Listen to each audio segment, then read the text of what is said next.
thank you very much for joining us at another Founders for Schools digital event. This is a Physics in the Spotlight event. We are looking at physics to save a life, and this event has been very kindly sponsored by the Ogden Trust, and they're allowing us to do this today.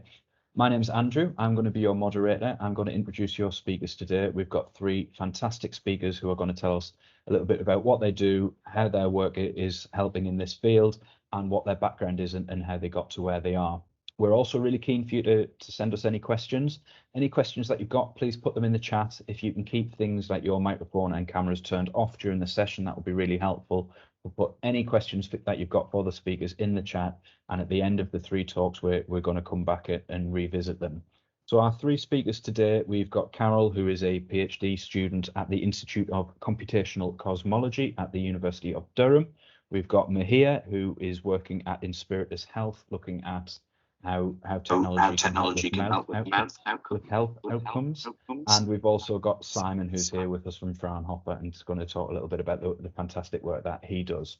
So what I'm going to do now, I'm going to hand over to our first speaker, who is Mihir.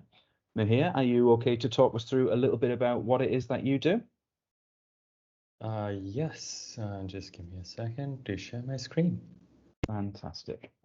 So if anyone has got any questions for Mihir or any of the speakers, please just pop them in the chat and we will get to them at the end of the session. All right. Hello, everyone. My name is Mihir Sheth. It's pronounced me here, not me there. And I'm here to talk to you about how I'm using physics to help save people's lives. So the company I co-founded and work on is a company called Inspiritus Health, where we are developing a digital medical technology that provides personalized weaning to help ventilated patients get off the ventilator quicker. So I'm not going to bore you with this, but we know that about 2 years ago, COVID-19 became a really, really big thing. And as some of you might remember, like at that time, everyone was thinking of ways to get patients onto the ventilator. And that was really frustrating for me because ventilators are great, but there are certain downsides that come with ventilating patients. And it really frustrated me that no one was looking at getting patients off the ventilator. And one of the key reasons is that there is a specific muscle in your body called the diaphragm that contributes massively to your breathing ability. Anyone has any guesses as to what percentage of your breathing ability is contributed by this one muscle? Just shout it out. I may not hear you, but I want to hear you. I want to feel you shouting it out. Okay, I'm going to give you 3 seconds. Right. Okay, I felt that I felt some of you shouting it out. So the diaphragm actually contributes about 88%, so close to 90% of breathing is done by just this one muscle. So when patients are ventilated, within 5 days, this muscle, which is normally used to working 24/7, supporting your breathing when you're awake, when you're exercising, even when you're sleeping, is now not working anymore because the ventilator is doing the work for the diaphragm. So it weakens really quickly. And one of the things, and where physics comes in, is in how the ventilator works versus how the diaphragm works. When you're breathing normally, as you are right now, your diaphragm pulls down and creates a negative pressure in your lungs, which allows air to be sucked in through the nose. However, when you're ventilated, the ventilator is pushing air into your lungs, creating a positive pressure. And that slight difference is what causes this massive change in and reduction in the diaphragm strength. So that's the problem I've been working on solving. And the way I am doing that is, one, I'm partnering with an amazing doctor, Dr. Myra Malik, who's an anesthetist and works with ventilators day in and day out and really knows the clinical side of things. So we've been working together, and what we've developed is a non-invasive way to keep the muscle engaged and to keep it active even while the patient is ventilated. So it works something like this, where it provides an electrical stimulation, and as you can see on my arms, now I will be the first to admit I'm not the strongest person in the world. But as you can see, the electrical stimulation is engaging my muscles and causing it to contract and relax as the stimulation goes through it. And doing that activity can keep the muscles active and prevent that weakness from occurring.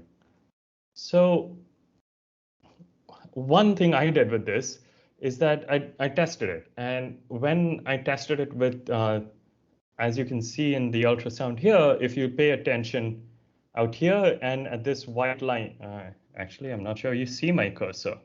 So you should be able to see now. As you look at the muscle here and this white line here, you'll see that move when the stimulation is applied. So I'll play that video again. And I'm using electricity, which also is very reliant on physics, to know how much stimulation to apply and where to apply it in a way that's safe and comfortable. As you all well know, electricity can be really harmful. You don't want to put your fingers into a socket. That is really bad. So where physics has been coming in really useful is understanding how the body conducts electricity and how to transmit that electricity in a way that's safe, useful, and beneficial to the patient. So if you look out here, you'll see the muscle just expand really rapidly.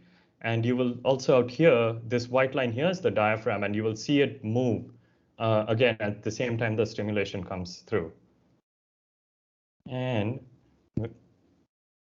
so yeah, that's about me. As you can see, physics has been quite important for me to not only understand the root cause of the problem, but also in developing a solution that's effective. And that's where I will end my slides. But I will pass over to Andrew, and if there are any questions, I'm happy to answer them on the chat, but also afterwards as Andrew moderates. Thank you very much for that, Mihir. As we said, if anyone has got questions for Mihir about his work or about his background, if you could pop something into the chat, that would be fantastic, and we will come to that at the end of the session. What we're going to do now, we're going to move over to our second speaker, who is Carol. Carol, would you be able to tell us a little bit about what you do and how you got to where you are? That would be fantastic. Sure, thank you very much. Well, first of all, I'm Carol, and as it was said before, I'm a PhD student. For those who don't know what that means I've been in uni for a really long time. And it means I'm training to become a scientist by doing research. So it's kind of learning by doing. I'm not going to classes anymore, right? But I'm doing actual research. And I'm at the Institute for Computational Cosmology in Durham, in the northeast of England. For those of you that don't know what cosmology is, it's simply the study of how the universe formed and evolved. And you might be wondering, what does that have to do with Safer Life? And no, I'm not going to talk about aliens. That's not what it's about. But it's related to the fact that by doing physics, or astrophysics in this case, you develop a set of abilities and skills that allow you to go into other fields. And that's something I've been doing over the past few years by working on side projects that were not related at all on astrophysics. But before I go there, I wanted to reflect a bit about what I was thinking when I was your age and what sort of misconceptions I had about physics that I think having them solved will have helped me make a decision today. The first one, I think it's quite a common one. I used to think that a scientist was a white male of a certain age that looks in a certain way, right? Not wearing very fashionable clothes and probably working on isolation. So I will imagine Einstein with a blackboard working on his own. And that's not at all how the day-to-day life is in science. You can see me, you can see other people, and I think the organizers of this event have done a really good job at getting a representative sample of what science is. So sure, there are imbalances. There are fewer women than men, but there's quite a big amount of us already. And what I found, especially becoming a woman scientist, is that the ones that were there before me were really helping me go through it. So I never really felt isolated in that way, because there's lots of people caring about it and trying to help you. So if you don't think you look like a scientist, I think you're probably wrong. Apart from that, I remember also attending similar events to the one you're attending today. And especially I remember one in which the person that was talking to us was, I think he was a chemist, and he was talking about the fact that he was passionate about chemistry since he was 5 years old or something like that. And I just remember thinking, oh God, I'm not passionate about anything in that way, right? I don't really know what I'm passionate about. I have a diverse set of interests. I liked reading, I liked history, philosophy, maths. I liked many different things, but I didn't feel like I was passionate about one thing.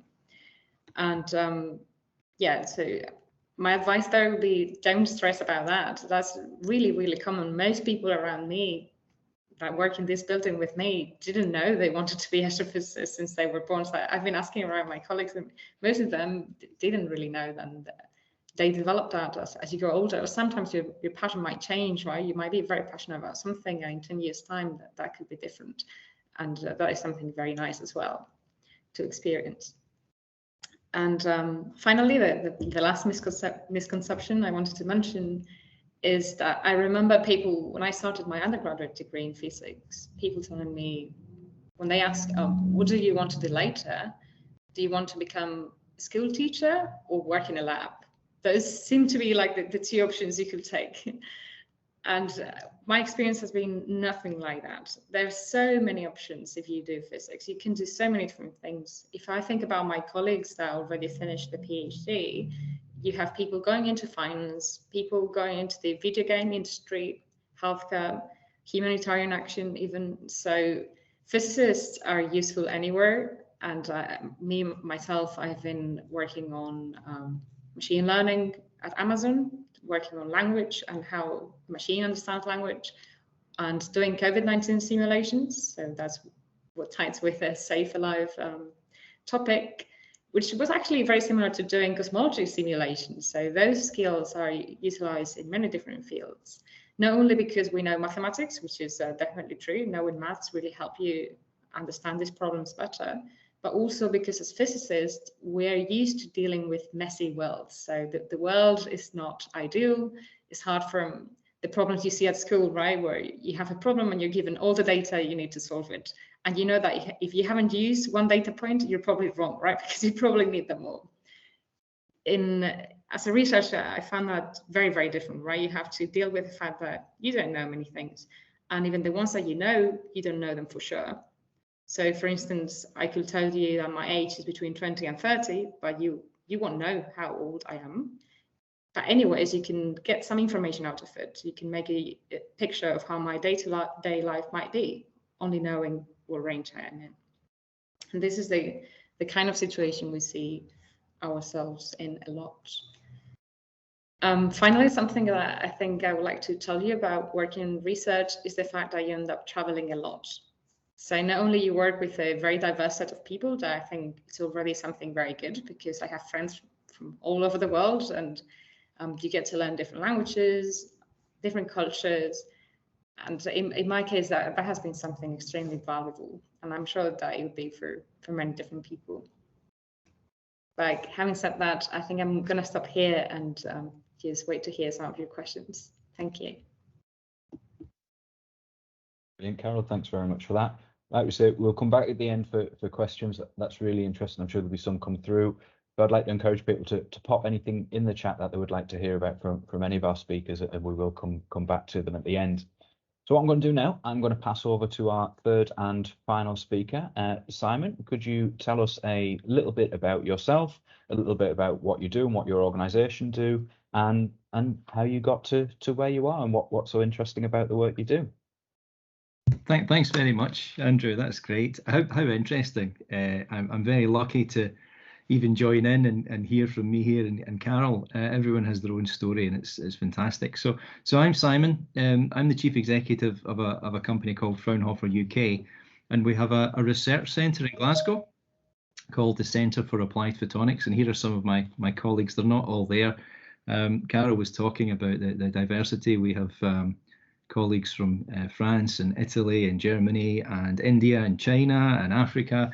So 2 different African countries and all over the place. And it really makes life interesting. And we do a lot of collaboration. We work with a lot of companies and we help them with photonics. So I better say what photonics is. So photonics is all about lasers, optics, light, LEDs, controlling and manipulating light. And this is what a laser might look like in one of our optical laboratories. So the company is connected with the University of Strathclyde, but we don't do a lot of teaching. We train PhD students and engineering doctorate students like Carol. But most of what we do is making prototypes and demonstrators for industry. We help them with their tough problems. So we cover a lot of areas with lasers and with light. This session is about saving a life, but I'll talk briefly about saving the planet. We do several things in net zero and climate change. If we want to get rid of oil and gas power stations, we're going to build wind turbines, amongst other things. But to get the most value out of a single wind turbine, LiDAR is really important. This is using lasers to measure the wind that's coming towards the turbine, because the wind's very complicated and you need to adjust the turbine blades to maximize the amount of electricity you get out of the wind. So by scanning the air with a laser, you can get reflections back that will tell you how the wind is swirling and what speed it's going, exactly what direction it's going, so you can adjust the blades and get the maximum amount of electricity out of each turbine. So we don't need to make too many turbines, because that's carbon footprint as well. So we'll try and save the planet with a bit of that. And other examples are down in the very bottom here. You see this cable. This is an offshore cable which brings the electricity back to shore. There are fiber optics inside these cables, which allow communications back and forward to the turbines. But we're also able to use distributed fiber optic sensing to measure when the cables are strumming in the tide like a guitar string. We need to know what's happening with the cables because they're very easily damaged. And if they're damaged, they're very, very expensive to repair, and there's an interruption in the electricity supply. So we get involved in projects like that, but you'll see there's a wide range of things, an incredible range of things we can do by manipulating light, using our physics and engineering skills to control light, whether that's satellite communications, using spectroscopy to detect dangerous compounds, or even helping plants grow in agri-tech, in vertical farming, using just the right amount of the right wavelength, the right color of light to maximize the growth of crops. So a lot of our work looks like this in laser labs. But let me talk about saving a life and health. Here are a couple of examples of projects we've done. This machine here looks to see whether someone has an infection. A urine infection is very, very common. But if someone goes to the doctor might not be certain that they have an infection. So we can take a small amount of urine and just check, do they have an infection? Is there bacteria in there growing? But better than that, doctors usually have to guess which sort of antibiotic to use to treat it, because different bugs react differently to different antibiotics. What we can do using light is measure the effectiveness of different antibiotics on your sample. So that if you do have an infection, immediately you're getting the right antibiotic. Antibiotic resistance is a big problem worldwide. You'll have heard of MRSA, bugs that are resistant to lots and lots of antibiotics. So we need to use the right antibiotic at the right time to stop infections getting out of control. These pictures here are a couple of flexible light sources. These are different wavelengths of light that are used in bandages to stop infections growing in wounds if someone's got a cut or maybe something after an operation. But also you can use different wavelengths, different colors of light to help promote the regrowth, to make the wound heal more quickly. So in school, we learn about all the different wavelengths of light, and there's an amazing array of things you can do with the different wavelengths that are there, from ultraviolet to infrared and everything in between, for sensing, for measuring, for controlling what happens, interacting with matter. Another example up here is this laser was for microscopy. So when our biological scientists are investigating what happens to cells underneath their microscope, they don't just look with natural white light. They can investigate different properties and different molecules using different wavelengths of light. So that's a big part of the work that we do just now. But when I was younger, I worked in medical devices. So I used my physics and engineering knowledge to help do things like making heart valves. This is an artificial heart valve which opens and closes as the heart's pumping the blood around the body. And of course, there's science in there. What materials do you use? They have to be biocompatible. They have to be strong. They have to be flexible. They have to have all these properties. And then the production engineering that goes into something like that, everything has to be absolutely perfect every time. If you're going to put a valve into someone's heart, it has to be incredibly reliable, incredibly robust. I've also been very lucky in working with other products like medical lasers and microwave devices, which are used to destroy cancer tumors in the liver. Cutting out cancerous material can be very, very difficult, but when it's large, you can use microwaves to destroy the tissue. Again, this has to be done very precisely in a very controlled way. So there's a huge amount of detailed science and engineering that goes into making products like these. And these are things that the UK are very, very good at in science. And there are things you learn in school, but solving these problems that are out there, they're not in the newspapers every day, but it's something that we're very good at. Carol was talking about a bit about diversity. So I'd like to show you some diverse haircuts. So I'm a bit older than other people on this call. This is 1992 and the class I graduated in. And I'd like to tell you about the variety of careers people have with physics is just amazing. It's just wonderful. This is my friend Karen. She went on to do a PhD in laser physics and worked with a laser company for a few years. Then she changed her mind, and that's great. She became a maths teacher. She found that more interesting. So when people do career choices, you can change your mind. Right next to her is Sarah. Sarah worked for a defence company for a while, looking at navigation issues.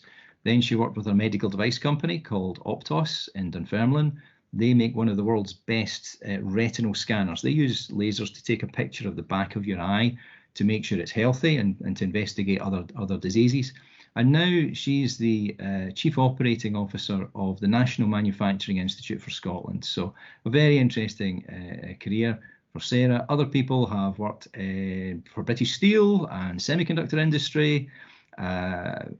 Irene over here was the editor of an astronomy journal and then ended up working in IT for the NHS. Tony over here is a professor of electronic engineering in Glasgow. Derek runs a hedge fund.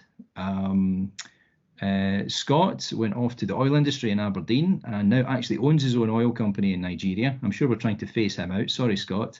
And that's me there. That's my terrible haircut. And lots of people here working in things like image recognition for video tracking, all sorts of stuff like that. And I'd just like to reinforce Carol's point about physics, engineering, and lasers and optics being open to everyone. A couple of years ago, I turned up at a dinner for the photonics industry in Scotland. And there was one space left at this table, and I took a photo of my happy friends. And around here, we've got a lot of successful women in lasers and photonics. Jennifer leads the Institute of Photonics at Strathclyde University. This is the Astronomer Royal for Scotland, Catherine. Sheila Rowan here was one of the team that discovered gravitational waves. She's also been the Chief Scientific Advisor to the Scottish Government, and now she's the President of the Institute of Physics. And there are many, many more examples.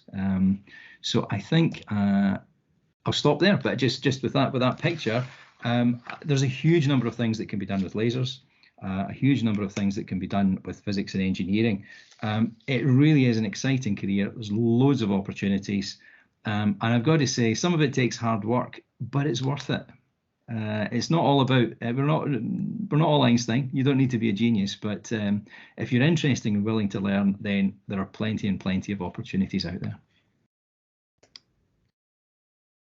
Thank you so much for that, Simon. That's really interesting. And I think the most interesting about our three speakers today, you're all working under the umbrella of physics, but all doing such different things. I think that really does show that the options that are there. In terms of some questions that have come through, I think the first one we're going to do, I'll go through all three of you if that's okay. But you talked about the roles that you do and how interested you are in them now. What did you study at school, which led you to this? What subjects, or was there anything that particularly inspired you, that sort of thing? So if we start with Mihir. Yeah, no, that's a really good question. So I went to school to study electrical engineering. I grew up in India. I was told, like, if you're good at school, you're good at maths, you're good at science, you should do engineering or medicine. And I was scared of blood at that time. So I decided to do engineering. I wanted, I was a kid doing engineering. I was like, I want to be working on the coolest things, robots and nanotechnology. And so went through most of uni with that mindset and was sort of about to leave thinking I wanted, like, trying to look for jobs in just really high tech industries. And then I happened to talk to a doctor who told me that in India, a lot of the clinicians have difficulty using surgical scissors because the scissors were not the right size for their hands because their fingers are slightly of a different shape and size than Caucasian males who are generally the users of surgical scissors.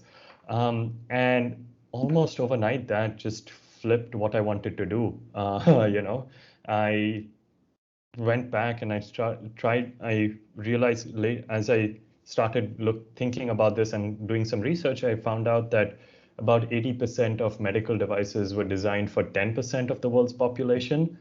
And that was not a statistic that sat well with me. And so worked with immediately after university, I worked with a medical device company. Having studied electrical engineering, worked on a completely mechanical product. But again, the base of physics and the base of the principles that physics and maths taught me allowed me to pick those up on the job and work with that. And eventually now working on this again, which completely different, but the intention is still to do it with the idea of being impactful for patients everywhere throughout the world. So that does become part of the design process as well. Brilliant. Thanks, Mihir. How about yourself, Carol? How did what you did at school sort of shape what you do now? Sure. So as I said, when I was at school, I had many different interests. I really liked reading. So there was a time I wanted to become a journalist, then a novelist. I remember also wanted to be an astronaut a bit earlier than that. So I had many different interests, but I wasn't really sure what to do. And when I was 16, I had a really good math teacher, and he really changed what I was thinking about the future, right? Because he really got me interested and helped me go beyond what we were being taught. So I could really see that beauty of maths. I think that's happened to loads of people, that sometimes a problem really clicks in your head and you said beautiful maths in the same way you see a beautiful song or a beautiful movie, right? And I think when that happens, then you probably end up in a career in science. So it was mainly having a really good maths teacher. So I hope many of you will have similar experiences. No, that's brilliant. And again, the importance of great teachers and great careers advice, I think it is really, really important. So in terms of yourself, Simon, if there's anything from school that you wanted to mention, but also another question would be, how long have you been doing this, and what are the best bits and maybe the worst bits about the job as well, or just working in this sector generally? Good questions, everyone. So when I was a kid, I loved playing with Lego and Meccano, and I used to find the screwdrivers and take things apart in the house to see how they worked. And I loved it when there was any astronomy stuff on telly, or dinosaurs, or chemistry. My dad was a chemist, and I was just curious. So in school, I ended up choosing English and maths, and most people did. Be brave and embrace maths, okay? Some people are scared of it. Anyone who continues with maths has an advantage over everyone who wimps out, okay?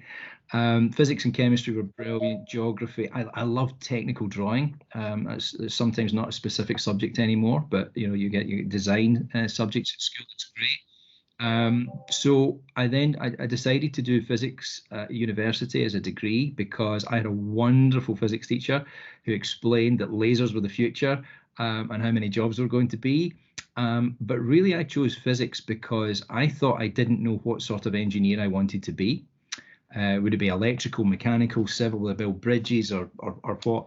And if I did physics first, then I could choose what sort of engineer to be afterwards, because I wasn't ready to choose. I was trying to keep my options open, and then I worked for a lot of small companies, and that was really exciting because you see everything that's going on in a spin out or a startup. You're part of the whole machine. So that was part of my journey. And the question, how long have I been doing this? You would ask the old bloke first, wouldn't you? So I graduated around about 30 years ago. So I spent about 10 years in industry, designing and developing these products. And pros and cons, you learn a lot. Sometimes companies fail, you're redundant. So what? You get another job, you've got some skills. An exciting moment there would be actually seeing something I had designed, measuring the flow in a heart, actually being used in a cardiac theatre. Standing there terrified. I wasn't scared of blood like me here.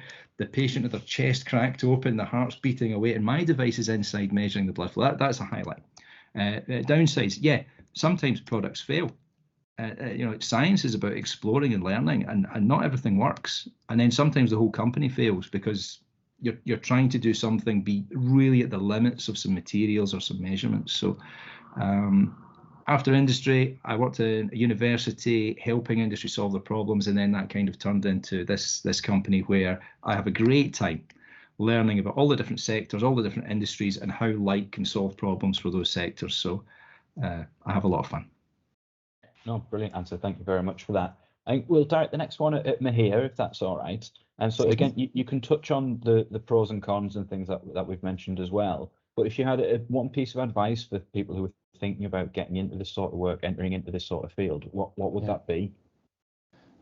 One piece of advice, I think actually Simon touched on this really well, which was be curious. I think and to sort of bring up some of the other questions, I think the pros and cons of physics, of engineering, of anything in this field is that you can sometimes have really amazing teachers and sometimes you cannot.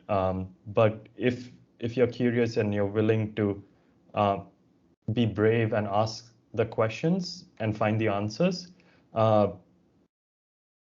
it takes a lot of strength, and I will right now stand up and applaud anyone who does that after this call.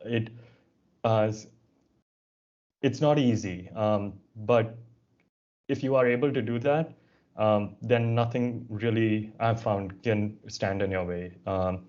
I think one of the biggest pros for me has been meeting so many people with the language. For me, it's been medical technology, but whether it's physics or maths, like it crosses barriers, it crosses languages. I've been able to talk with healthcare professionals in Kenya, in UK, in US, and it's amazing how quickly people can sort of come together when you're trying to solve a problem.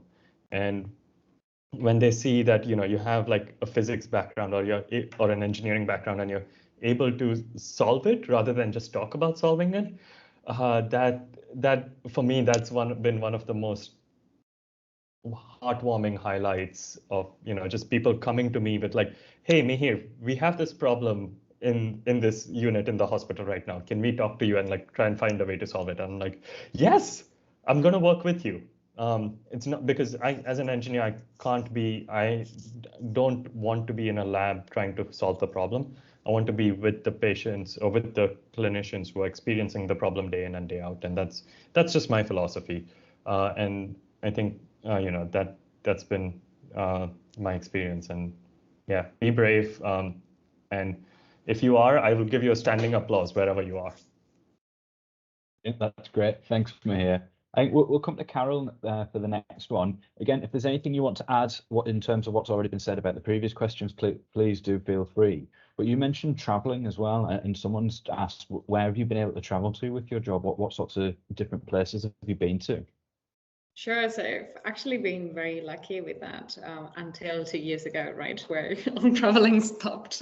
But before that, so I've been to Japan for a few months. That was a super interesting experience, being in a completely different culture. The food was amazing, really nice weather as well, and I had a great time there. Next year, I'm moving to America for a new job. I've been also to, well, in Europe, I studied in Germany, then here, the UK, because I come originally from Spain. So yeah, I've been to many different places, and actually tying it in with the pros and cons, I think that is definitely a pro. Like, I've met people that I'm still connected to from all over the world. But if I had to say one con about an academic career, so I'm not talking about working for a university, is the fact that, yeah, moving around the school, but not always, right? So for instance, now I'm moving to America, really far away from my family, and for maybe 3-4 years, right? Then I'll have to find another job, because permanent jobs in universities are rare, and you always need to go through some temporary periods where you might move continents, right? And that sounds really cool, and I always thought I would love to do that. But sometimes it's not ideal because of your family situations or whoever your partner is, your friends. You have to start over, right? So that might be a con and a pro at the same time. Thank you. No, that's really, really interesting, and really good to hear that you're seeing so many different places, whether you want to or not at the moment, I guess. Next one, I'm going to direct at you, Simon, if that's all right. Was there anyone, was a particular role model in your career? I mean, you've talked about your, the role of your teachers in terms of moving you into this, but once you started your career, was anyone had a big impact on you? Yeah, I think everyone, whatever age they are, there's always someone with a bit more experience than you. Once you've been working for 2 years, say, beyond education, you suddenly realise how much you've learned in that 2 years. And it gives you a different perspective on people who've been working for 40 years, and you think, my goodness, how much have they learned? So yeah, I mean, there are too many people to mention. I've been really lucky that in science and engineering and in industry and in universities, people who are keen to learn and people who are keen to solve problems also like talking about that stuff. So there's lots of sharing of ideas, and have you thought about this, and have you spoken to him, and she worked in that before, what do you think about that? So there's a lot amongst colleagues, as well as it's great, and no matter what stage you are at your career, it's always good to have someone a bit older, a bit more experienced, that you can have a quiet chat with. If you're having a problem, they've probably seen it before or know someone else had it before that's willing to help you out. And then when you get a bit older yourself, you remember that, and you try and help younger people as well. So it can be really friendly in science and engineering because you share lots of things in common. I mean, we're not a different species. We're all just people. Oh, that's great. Thanks very much. Mihir, I'm going to ask you the next one, if that's all right. Could you sort of talk us through what a typical day would look like for you at work or in your research, things like that? Yeah, so that's a really interesting question. So I'm in fairly early stages of product development and starting a startup. So it can be very varied. Oftentimes you'll find me in the morning, which is the most productive time for me, just sitting and reading some papers, trying to understand and trying to better frame the equations, or trying to figure out why my model is not working for like how I want to deliver electricity. A lot of times it is something like that. It's like, I've tried something, it's not working, and now I have to figure out why. Actually, that's probably true irrespective of like whether it's product development or business development. I've just tried something and now it's not working. Okay. And then iterate on it. And oftentimes for that, I rely on the internet, some of my peers as well, and some mentors, and sometimes, just my parents. Like, I'll just give them a call and be like, just get out of as a way to get out of my head and get like a different perspective. So yeah, so in the morning, if I'm working on doing some research, then in the afternoons, which is sort of when my personal like slow time hits, is when I'm trying to either take a break or get on a call with a few people and try and exchange some ideas, try and figure out, okay, what should my next steps be, and or try and figure out if I need to, what tests to conduct to ensure that this is going to be worthwhile, or who to partner with next. So that's usually what the day looks like. Fantastic, thanks. Next question I'm going to direct at Simon, if that's okay. Simon, what sort of opportunities are there in your field for young people starting their careers and things like that? All sorts. So quite often, I think in schools the obvious thing to suggest is doing a degree, but there's all sorts of routes. So I've talked about my colleagues designing lasers, but if you imagine any industrial company that makes stuff, you're welcomed by someone on reception. There might be an engineer designing things, but then there'll be people who buy the parts. There'll be people in the warehouse that bring them all in, and quality inspectors that check them, and then people that build the stuff. People in sales and marketing and accounts and legal. Any factory has got all of those sorts of requirements of people, and there's lots of ways in. You can go in as an apprentice. You can go in as a 16-year-old getting some work experience. You can go to college and you might want to do a business thing. I would say if you've got a curiosity about physics or engineering type subjects, get the best qualifications you can, because that will maximize your choices. If you start as a 16-year-old, for instance, in the warehouse, you're really not likely to get a job designing the lasers in the next few years. Okay, you would actually have to get the technical qualifications first. But the opportunities, so I mean, roughly speaking, the laser industry in the UK expects to triple in size by 2030. So there's about 60 to 70,000 people working in optics and optics related things in the UK, and that can be televisions and solar cells and microscopes and telescopes, as well as laser, all sorts of things, and people who use those in all sorts of different industries. And there's a lot of growth in that. It's a huge opportunity to get in there. So yeah, there's all sorts of routes. Yes. I think everything that all three of you said just about how exciting a sector this is at the moment, how many different things are going on and how varied they are. And I think the real world applications of them are really exciting as well. I'm just going to come around. We've got time for one quick fire response from all three of you, because we have to finish at 3 o'clock. So one quick fire question. We'll start with Carol. Carol, what's the best thing about your job? I would say the opportunity to keep learning. So that's something I really value. So that the fact that every month I know I've learned something new, and that will never end. There will always be new things to learn, because that's how research works. Yeah, I really enjoy that. Brilliant. And the same question for you, Mahir? Yeah, I think for me it's knowing that the application of theory, like being able to apply it in the field is just really interesting and really exciting. And it's one of the things that I can always get up and like try and think of a new problem and try and think of different ways to solve it, and that just keeps me extremely energized. Fantastic. And Simon? That everything I've already learned, I'm keen to keep learning, and I get new problems to solve every day, and I'm using all those skills to solve those problems, and learning new skills to solve new problems. It's always new, and that means it's interesting. And if it's interesting, it doesn't feel like work. It feels like fun. Fantastic. Brilliant.